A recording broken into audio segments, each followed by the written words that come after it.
In 1928, Stalin introduces the first 5-year plan to industrialize the Soviet Union in a state-managed economy. He fears Western intervention against his regime. He still has to prove himself to the party, to consolidate his strength and power. Moscow needs to squash any resistance and exploit Ukraine's resources to pay for the industrialization.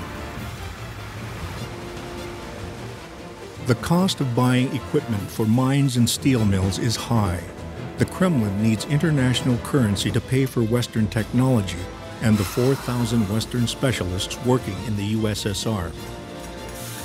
Using Ukrainian steel, Stalin's priority is to build armaments for his world revolution.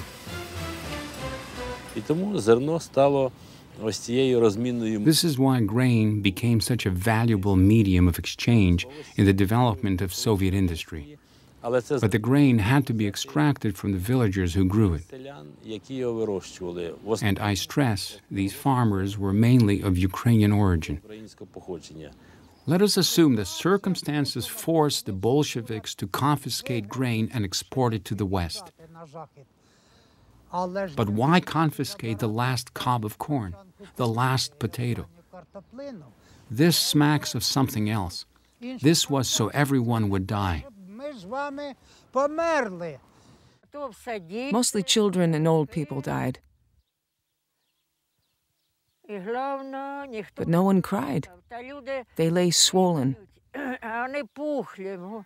Lord, give us at least a crumb of bread from heaven. It was so sad to look at people crawling, unable to walk. They would fall and not get up again. That was it. Legs swollen, hands swollen. How could they get up? We searched in basements, in barns, in lofts, and found corpses there. We placed 3, 4 on a ladder and put them on the ox cart.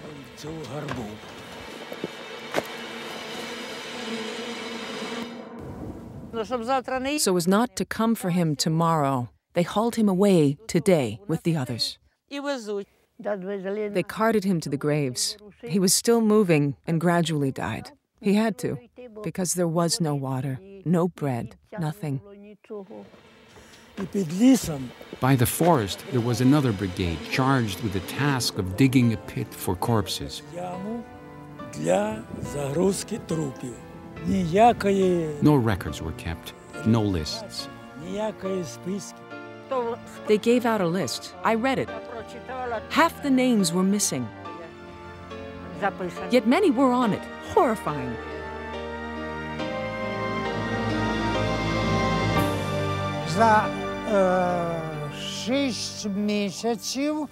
In 6 months in 1933, from January to June, 6 of our family starved to death. 5 remained, I among them. Then the wolves came in great numbers and dragged the corpses around.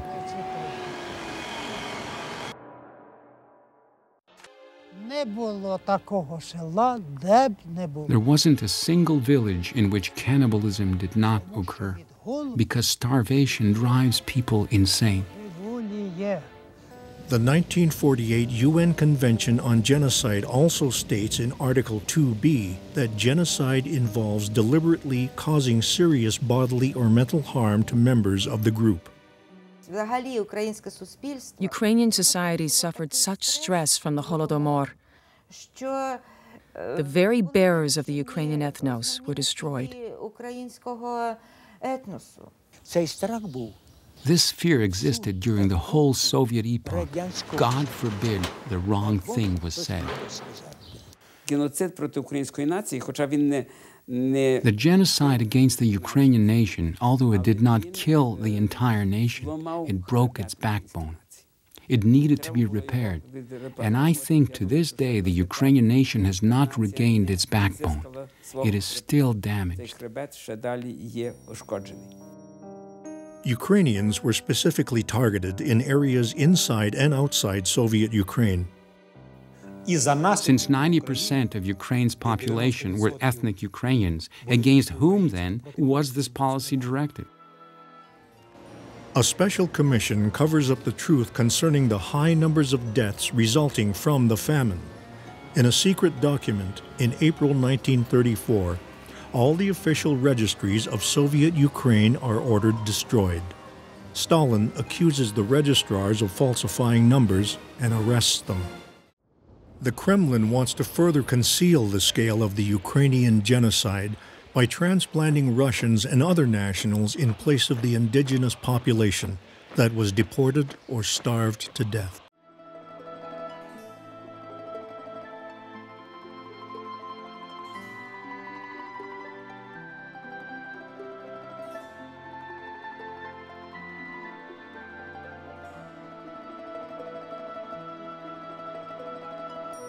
Following the famine of 1932-1933, the genocidal process persists.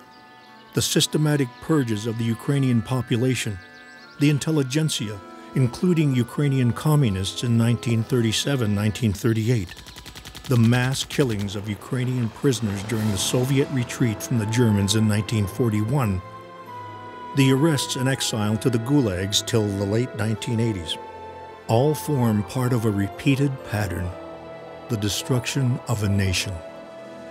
On November 28, 2006, the Parliament of Ukraine recognizes the famine of 1932-1933 as genocide. However, even with the genocide revealed, the physical and political map of Ukraine has changed. It will take years to erase the effects of Soviet presence in Ukraine and to heal the wounds of genocide.